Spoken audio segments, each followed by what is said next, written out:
Good morning. It has been a little while since we last caught up. I have received results that I've got endometriosis, quite severe endometriosis. As you know, we've been on our little baby journey, trying to conceive in the last, it's been 18 months. And so we've just been trying to do all the little things just to see like why we haven't fallen pregnant. I had my implants removed earlier this year just because they'd been in for 12 years. So it was just like good to just like get rid of those. I'm good about that. And then Sam had a few tests that he did and he came back clear, which was good. That was a bit of a process too. And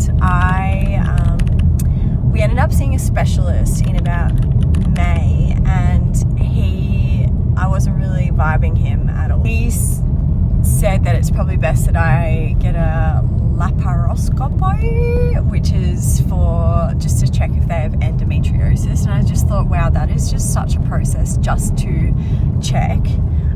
He ended up doing like an internal examination at the specialist appointment, and he found like there was a polyp there.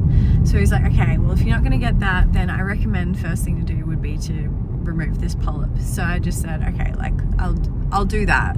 But I don't feel like I have endometriosis because I have like no symptoms. I was just told that painful periods on the first day is normal, but no. If you've got painful periods, like there's something else going on. There's a hormone imbalance, and it could lead to, you might have like quite mild endometriosis. And in the last couple of years, like sex has been like a little bit more painful. So, but I just didn't even think anything of it. So I ended up getting the polyp removed. And then I had actually booked in to see another specialist because I just wasn't vibing the first guy, which was about a 3-4 month wait, Tina Fleming. And we had our appointment with her a couple of weeks ago. It was a bit of a wait, but I'm really glad that we booked into her because she was so amazing and so insightful. And I actually did get, after the polyp, I went and got the specialist said he recommends to get a high cozy, which is, they like pump foam up in you, like a solution inside of you while you're awake. Sam was there with me, holding my hand. It's not fun. Foam. And it's not foam and it's not fun. Oh no, but there's a high fosy which is foam. Sorry. Before that procedure, I had this endo check which does like an ultrasound, like internal and external, and they were able to pick up that I have endo just through this. And then they gave me the choice whether to go ahead and do the high cozy, because the high cozy pumps you with a solution, and then they're able to just see if your tubes are blocked, because when you have endo, your tubes can get quite like sticky. And so I was just like, look, I'm here now, let's just do it. The tubes were blocked. They ended up opening one tube, the other one was blocked. So it was really great to take this information to the specialist, to Tina Fleming from Grace Private, because she was then able to give me the best guidance moving forward. And turns out she's performs the most endo surgeries in Queensland. And I was just like, wow, it was divine. We were meant to see her. And she was really, really amazing. So I'm heading in today for the laparoscopy, the endo surgery, and it's an overnight stay, so I'll be in overnight again. I can't believe this. It's been like 3 surgeries in 6 months and wild. Like, this is so not like me to get surgeries. But here we are. So I will report back after the surgery.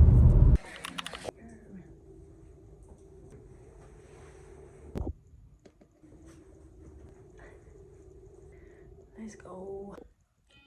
I've had my surgery and I've just spoken with the specialist and she said it all went well. It turns out that I had the worst case endo, as it was everywhere.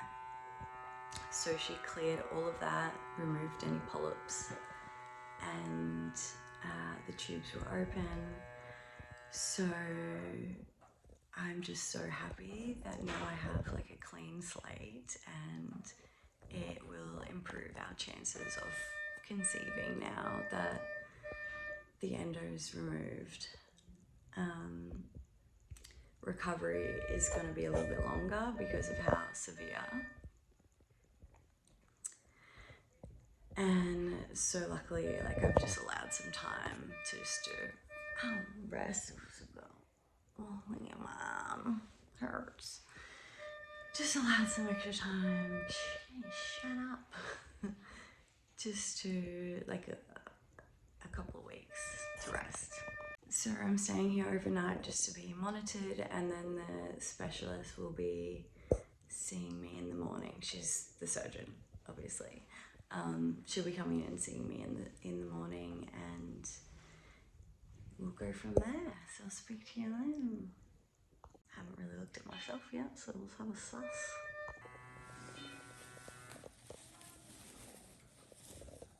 Damn.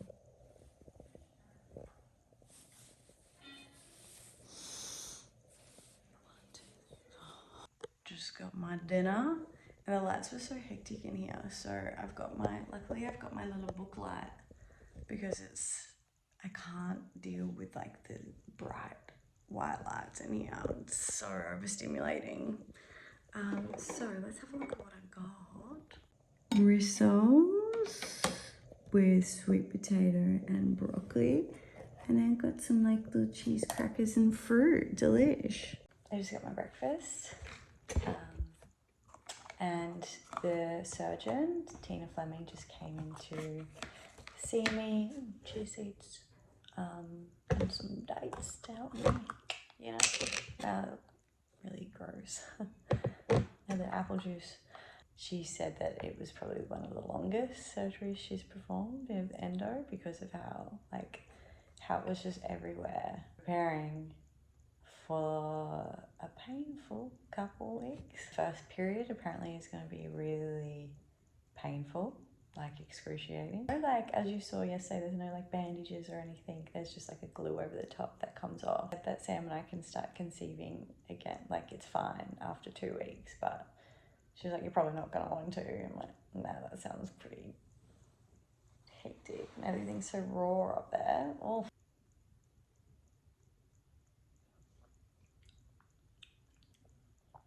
Not bad. Oh, they're prunes. They're prunes. Just checking out my little accommodation. I got my little sidekick here. Just show you guys. That is, yeah, 4 little incisions, and it's all feeling good for now. So I'm gonna head home and just rest for a little while. Oh my god, look at this doggy. Okay, it's been 2 days since the surgery. I'm just here with my little hot water bottle. Got my little coffee here. We've got a meal in the slow cooker, which is nice, smells delicious. And haven't been to the toilet yet. So I've got these little like sachets that help move things through. But there's been no movement yet. And I put out a story yesterday about like what I'm going through with the surgery and endometriosis, and I just can't believe the response. Like, there's so many little darlings that are going through this worse than me, with just crazy symptoms. I'm kind of lucky that I didn't have any symptoms, but I mean, it would have been good to know, or just to be able to act on, just to know that period pain isn't normal. So if that, like, that is key, and if you're experiencing any pain during sex, like, that is not normal. So I just recommend to go and see a specialist, go and book in with someone that is able to give you some guidance. Follow Tina Fleming on Instagram. She's amazing.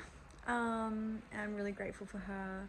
Yeah, I'm gonna close off this little chapter, just leave it there with just go and seek help. There's so many of you that, you know, have been through this, or are going through this, or have period pain and just don't know what to do. Yeah, go and see someone that can give you some guidance, and send you all my love. And I'm just gonna be here resting.